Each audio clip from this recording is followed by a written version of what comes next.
Hello friends, welcome back to my channel. आज मैं लेकर आई हूँ आप सबके लिए एक महत्वपूर्ण वीडियो, जिसमें आप सभी देखेंगे कि सांख्यिकी से रिलेटेड जो शॉर्ट टाइप्स क्वेश्चन होते हैं वह किस तरीके से है।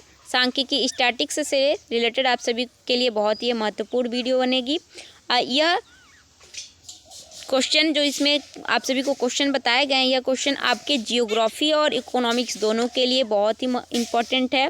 दोनों सब्जेक्ट में सांख्यिकी का सिलेबस आता है, इसलिए सांख्यिकी जो है दोनों सब्जेक्ट में कॉमन है, इसलिए यह वीडियो भी आप सबके लिए कॉमन होगी। इस वीडियो में हम देखेंगे कि आंकड़े किस तरीके से क्या होते हैं, फिर उसके बाद अनुसूची वगैरह जानेंगे। यह शॉर्ट टाइप क्वेश्चन है जो आपके मिड टर्म टेस्ट या वाइवा में पूछे जा सकते हैं। ऐसे क्वेश्चंस अक्सर पूछे जाते हैं, बहुत ही इंपॉर्टेंट होने वाला है। मेरे चैनल पर लास्ट तक बने रहिए।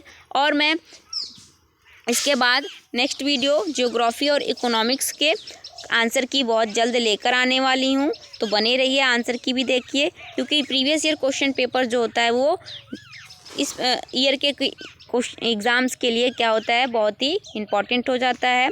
एक बार अगर प्रीवियस ईयर क्वेश्चन देख लेते हैं तो उस हिसाब से अपना हम अंदाज़ा लगा लेते हैं कि यहाँ से इस टॉपिक से क्वेश्चन जो है आ सकते हैं, तो वो थोड़ी हेल्प हो जाती है।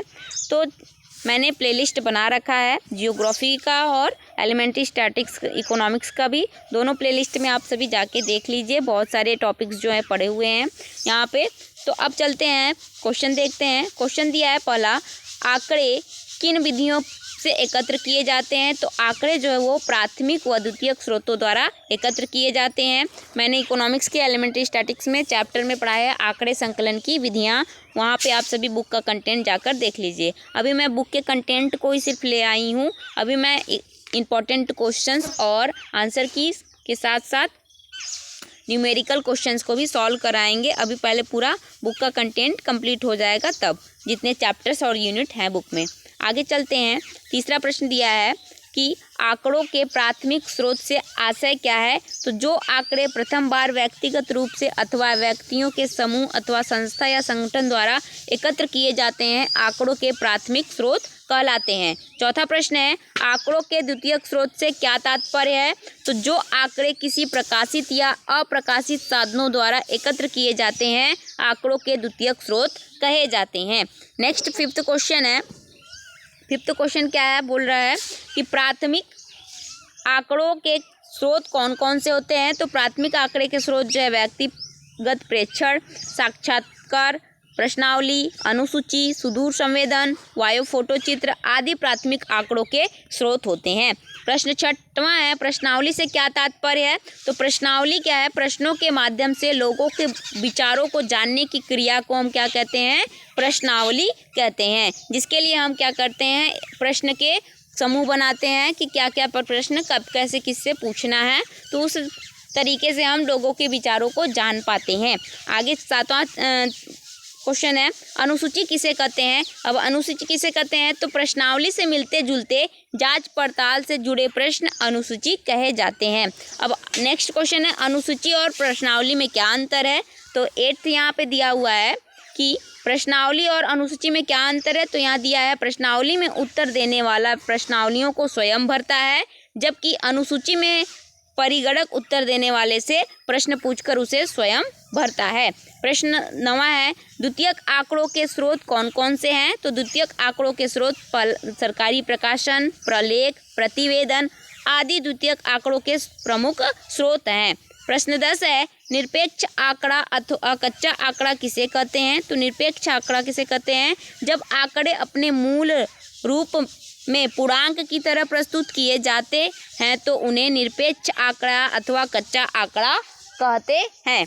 आगे देखते हैं नेक्स्ट क्वेश्चन यहाँ पे दिया हुआ है 11वां कि सूचकांक का क्या उपयोग है। तो सूचकांक का उपयोग हम कब करते हैं। तो सूचकांक का उपयोग अर्थशास्त्र और व्यवसाय में लागत और मात्रा में आए परिवर्तन को देखने के लिए किया जाता है। प्रश्न 12 है, आंकड़ों के वर्गीकरण का क्या उद्देश्य है। तो इनका उद्देश्य सांख्यिकी आंकड़ों का विस्तार कम करके उन्हें सरल व संक्षिप्त बनाना है। प्रश्न 13वां है, आवृत्ति कितने प्रकार की होती है। तो आवृत्ति 2 प्रकार की होती है, साधारण आवृत्ति और संचयी आवृत्ति। इसको हम किससे डिनोट करते हैं या दर्शाते हैं या बताते हैं, संकेत करते हैं? तो साधारण आवृत्ति को स्मॉल एफ से और संचयी आवृत्ति को सी एफ से दर्शाते हैं। आगे नेक्स्ट है 14th क्वेश्चन क्या है कि साधारण आवृत्ति किसे कहते हैं? तो साधारण आवृत्ति वे आवृत्तियां जो प्रत्येक वर्ग में सम्मिलित व्यक्तियों की अलग अलग संख्याएं बताती हैं साधारण आवृत्ति कही जाती हैं। 15वां प्रश्न है कि आवृत्ति संचयी आवृत्ति क्या है? संचयी आवृत्ति तो यहाँ पे दिया है प्रथम वर्ग की साधारण आवृत्ति को क्रमशः अगले वर्गों की साधारण आवृत्ति में जोड़ने से प्राप्त होने वाली संख्या को संचयी आवृत्ति कहते हैं। संचयी आवृत्ति का अगर अच्छे से समझना है तो आप प्लेलिस्ट में एलिमेंट्री स्टैटिस्टिक्स के प्लेलिस्ट में जाइए, आंकड़े संकलन की विधियां चैप्टर है, उस चैप्टर में एक बार जाके देखिए, वहाँ पे आपको बताया गया है पूरे अच्छे से कि संचयी आवृत्ति का हम कैसे स्टेप बाय स्टेप करते हैं। आगे दिया है 16 क्वेश्चन है वर्गीकरण की विधियां कौन सी हैं? तो वर्गीकरण की दो विधियां होती हैं, अपवर्ती विधि और समावेशी विधि। अपवर्ती को अपवर्जी भी कहते हैं। तो अपवर्जी और समावेशी विधि भी आप सभी को आंकड़े संकलन की विधियां में बताया गया है डिटेल में, वहां जाकर आप सभी देखिए प्लेलिस्ट में। ठीक, नेक्स्ट है प्रश्न 17 आवृत्ति बहुभुज किसे कहते हैं? तो आवृत्ति बहुभुज किसे कहते हैं? तो आवृत्तियों के वितरण का ग्राफ आवृत्ति बहुभुज कहलाता है। प्रश्न 18 है ओजाइव किसे कहते हैं? तो ओजाइव संचयी आवृत्ति द्वारा प्राप्त किए गए वक्र को ओजाइव कहते हैं। तो आप सभी इन सभी को कैसे क्या बनता है जाकर प्लेलिस्ट में, एलिमेंट्री स्टैटिस्टिक्स के प्लेलिस्ट में आंकड़े संकलन की विधियां में आप सभी देख सकते हैं। नेक्स्ट है आगे केंद्रीय प्रवृत्ति के माप किसे कहते हैं? तो केंद्रीय प्रवृत्ति के माप यहाँ पे दिया है वितरण का केंद्र ज्ञात करने वाली सांख्यिकी विधियों को केंद्रीय प्रवृत्ति के माप कहते हैं। क्या बोला जा रहा है यहाँ? वितरण का केंद्र ज्ञात करने वाली सांख्यिकी विधियों को केंद्रीय प्रवृत्ति की माप कहते हैं। नेक्स्ट क्वेश्चन देखते हैं। नेक्स्ट क्वेश्चन दिया है केंद्रीय प्रवृत्ति के माप कौन कौन से हैं? तो केंद्रीय प्रवृत्ति के माप है पहला समांतर माध्य, दूसरा माध्यिका, तीसरा बहुलक। फिर उसके बाद है माध्य किसे कहते हैं? तो माध्य किसे कहते हैं? तो किसी चर के विभिन्न मूल्यों का साधारण अंकगणितीय औसत माध्य कहलाता है। नेक्स्ट देखते हैं। नेक्स्ट क्वेश्चन यहाँ पे दिया है कि अवर्गीकृत आंकड़ों या अखंडित जो है अवर्गीकृत आंकड़ों में प्रत्यक्ष विधि से माध्य की गणना का सूत्र बताइए। अवर्गीकृत मतलब वर्ग में जो रहता है उसके लिए नहीं, अवर्गीकृत के लिए है। तो यहाँ पे क्या फॉर्मूला होगा? तो x बार बराबर summation x small x upon n। Summation x जो है यह टोटल पदों की संख्या का योग होता है और n जो होता है कुल पदों की संख्या होती है। तो ये ध्यान रखिएगा। नेक्स्ट चलते हैं क्वेश्चन 5 अवर्गीकृत आंकड़ों में अप्रत्यक्ष विधि से माध्य की गणना का सूत्र बताइए।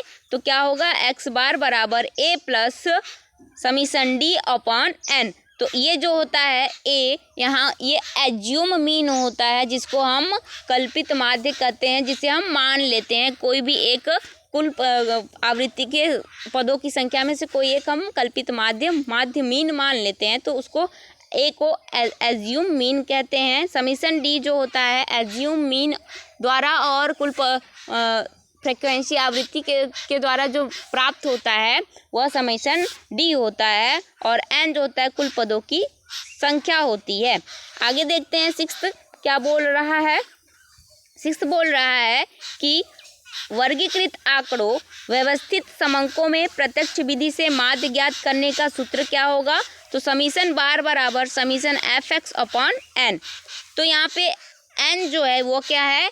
कुल पदों की संख्या है और समीशन बार जो है वो समांतर माध्य है और बार जो एक्स बार है वो समांतर माध्य है और समीशन एफ एक्स जो है फ्रीक्वेंसी और पदों के जो गुणनफल है वह समीशन एफ एक्स उन पदों के गुणनफल के को हम समीशन fx से दर्शाते हैं। नेक्स्ट है प्रश्न 7, व्यक्तिगत समंग को वर्गीकृत आंकड़ों में अप्रत्यक्ष विधि से माध्य ज्ञात करने का सूत्र बताइए। तो सूत्र क्या है यहाँ पर x बार बराबर a plus summation fd upon n। ठीक, नेक्स्ट देखते हैं, अब आगे चलते हैं। माध्यिका के बारे में दिया है, तो माध्यिका यहाँ पे दिया है।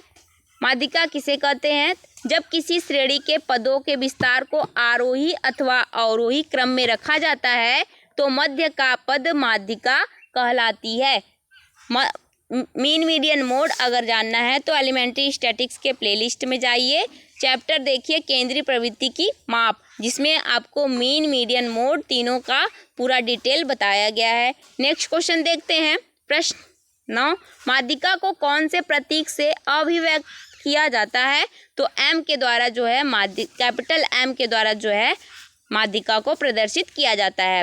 क्वेश्चन 10 है, अवर्गीकृत आंकड़ों में माध्यिका की गणना का सूत्र बताइए। तो माध्यिका अवर्गीकृत में तो n+1/2 वाले पद का मान अवर्गीकृत आंकड़ों में माध्यिका का सूत्र होता है।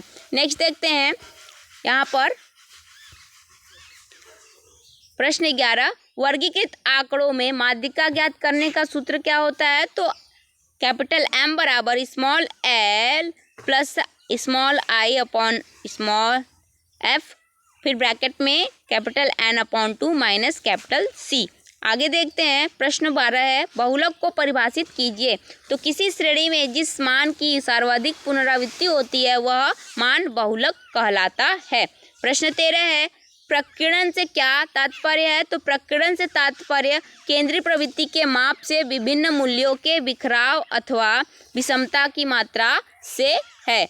नेक्स्ट देखते हैं 14 क्वेश्चन, क्या बोल रहा है कि प्रकीर्णन की माप की कौन कौन सी विधियां हैं? तो पहला है विस्तार, दूसरा चतुर्थक विचलन, तीसरा माध्य विचलन, चौथा मानक विचलन तथा विचरण गुणांक और पांचवा लारेंज वक्र। तो इसे आप एलिमेंट्री स्टैटिक्स के प्लेलिस्ट में अपकिरण वाले चैप्टर में जाके देख सकते हैं। वहाँ इन सभी पांचों टॉपिक्स को बहुत ही अच्छे से बताया है कि क्या कैसे निकाला जाता है। नेक्स्ट देखते हैं 15वां क्वेश्चन है, प्रकीर्णन किन दो आधारभूत उद्देश्यों की पूर्ति करता है? तो प्रकीर्णन निम्नांकित दो आधारभूत उद्देश्यों की पूर्ति करता है। पहला है इसके द्वारा वितरण के संगठन की प्रकृति का बोध होता है, दूसरा है इसकी सहायता से वितरण की तुलना समरूपता या स्थिरता के आधार पर होती है। प्रश्न 16 है, विस्तार का सूत्र लिखिए। अगर विस्तार का सूत्र बोला जाए तो कैसे लिखेंगे हम? कैपिटल R बराबर capital L minus capital S। विस्तार गुणांक का पूछेंगे तो उसके लिए अलग सूत्र है। ठीक, आप सभी अपकिरण वाले चैप्टर में जाइए, वहाँ पे देखिए पूरा डिटेल में बताया गया है। नेक्स्ट देखते हैं, जहाँ पर यहाँ पे क्या है, R जो है विस्तार है और L जो है अधिकतम मान है और S जो है वो न्यूनतम मान है। किसी भी श्रेणी का वर्गांतर जो है सबसे पहले वर्ग की सबसे निचली सीमा और S जो है वह ये जो L है ना, किसी वर्ग के सबसे अंतिम वर्ग के अधिकतम सीमा होती है और S जो है वो सबसे पहले वर्ग की न्यूनतम सीमा होती है। तो ये ध्यान रखिएगा। ठीक, अगर अधिक जानकारी चाहिए तो अपकिरण वाले चैप्टर में जाइए, एलिमेंट्री स्टैटिक्स के प्लेलिस्ट में, वहाँ देख लीजिए। आगे देखते हैं क्वेश्चन नंबर 17 क्या बोल रहा है? मानक विचलन किसे कहते हैं? तो मानक विचलन क्या होता है? किसी समंग श्रेणी में समांतर माध्य से ज्ञात किए गए विभिन्न पदों के विचलनों के वर्गों के औसत का वर्गमूल उस श्रेणी का मानक विचलन कहलाता है। बहुत ही इंपॉर्टेंट क्वेश्चन है यह। नेक्स्ट चलते हैं, अवर्गीकृत आंकड़ों के लिए मानक विचलन ज्ञात करने का सूत्र बताइए। तो ये फॉर्मूला भी बहुत ही इंपॉर्टेंट है, इसे ध्यान से देखिए।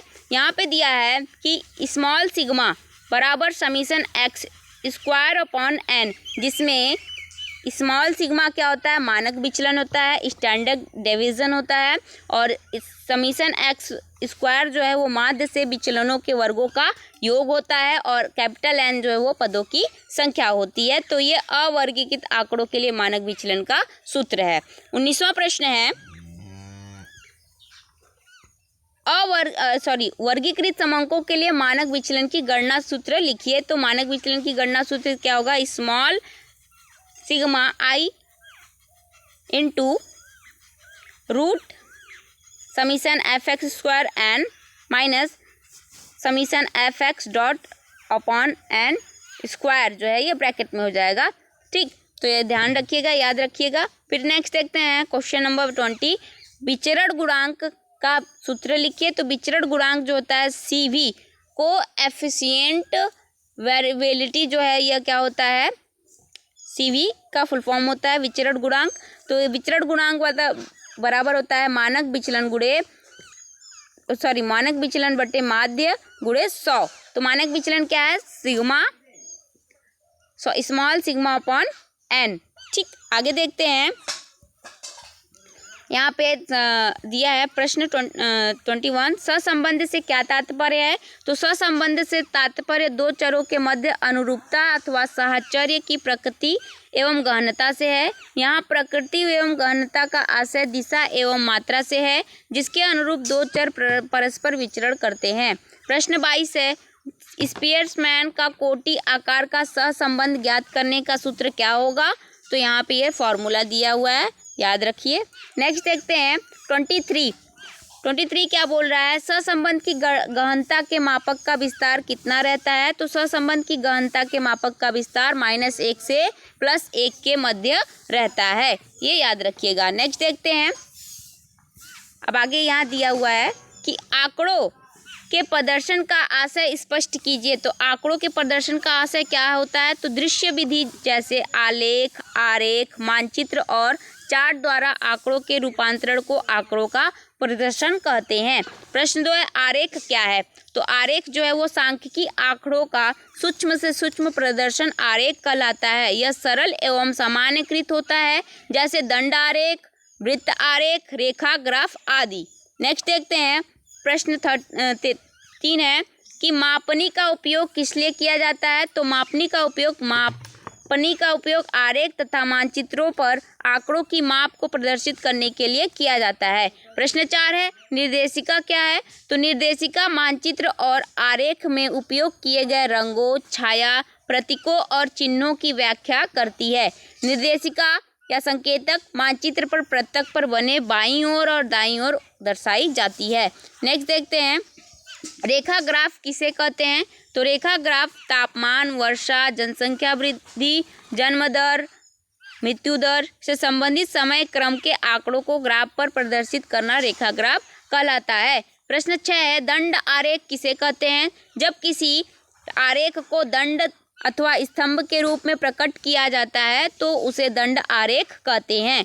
प्रश्न 7 है, वृत्त आरेख किसे कहते हैं? तो वृत्त आरेख वह आरेख है जिसमें एक वृत्त द्वारा किसी आंकड़े के विभिन्न प्रतिशत को कोण के माध्यम से प्रस्तुत किया जाता है। प्रश्न 8 है, वृत्त आरेख को अन्य किन किन नामों से जाना जाता है? तो वृत्त आरेख को चक्र रेखाचित्र और विभाजित वृत्त आरेख से जाना जाता है। प्रश्न 9 है, वृत्त आरेख में प्रत्येक चर के कोणों को किस सूत्र से परिकलित किया जाता है? तो यहाँ पे किस तरह से किया जाता है? दिया हुआ मान अपॉन कुल मान गुणे 360 डिग्री। नेक्स्ट देखते हैं, प्रवाह आरेख किसे कहते हैं? तो प्रवाह आरेख होता है परिवहन के साधनों, मनुष्य, वस्तुओं की गति, नदियों और नहरों में जल प्रवाह को दर्शाने वाले आरेख को प्रवाह आरेख कहते हैं। प्रश्न 11 है, प्रवाह मानचित्र में क्या दर्शाया जाता है? तो प्रवाह की दिशा और प्रवाह की मात्रा। प्रश्न 12 है, थीमेटिक मानचित्र अथवा वितरण मानचित्र कितने प्रकार के होते हैं? तो कितने प्रकार के होते हैं? यहाँ पर थीमेटिक मानचित्र देखते हैं यहाँ, तो 2 प्रकार के होते हैं। पहला मात्रात्मक वितरण मानचित्र, दूसरा अमात्रात्मक गुणात्मक वितरण मानचित्र। प्रश्न 13 है,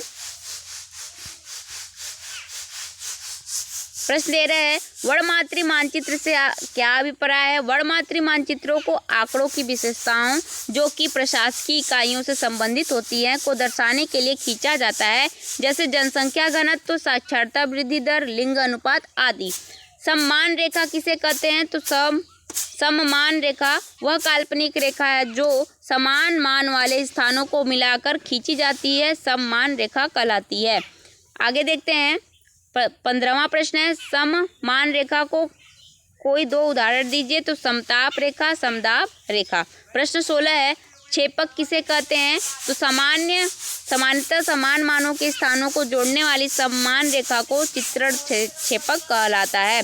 प्रश्न 17 है, छेपक का उपयोग बताइए। तो छेपक का उपयोग क्या होता है? छेपक का उपयोग दो स्थानों के प्रेक्षित मानों के माध्यमान को प्राप्त करने के लिए किया जाता है, जैसे बेंगलुरु और चेन्नई में मापा गया तापमान। अंतर्वेषण क्या होता है? तो दो ज्ञात मान बिंदुओं के मध्य किसी निश्चित मान वाले बिंदु की स्थिति का अनुमान लगाने की क्रिया को अंतर्वेषण कहते हैं। तो ये थे इम्पोर्टेंट टॉपिक्स के क्वेश्चन जो आपके वाइवा और मिड टर्म एग्ज़ाम में पूछे जा सकते हैं। ठीक है, नेक्स्ट वीडियो में लेकर आएंगे इससे भी इम्पोर्टेंट चैप्टर्स है संबंध, कोरिलेशन। मिलते हैं नेक्स्ट वीडियो में। धन्यवाद।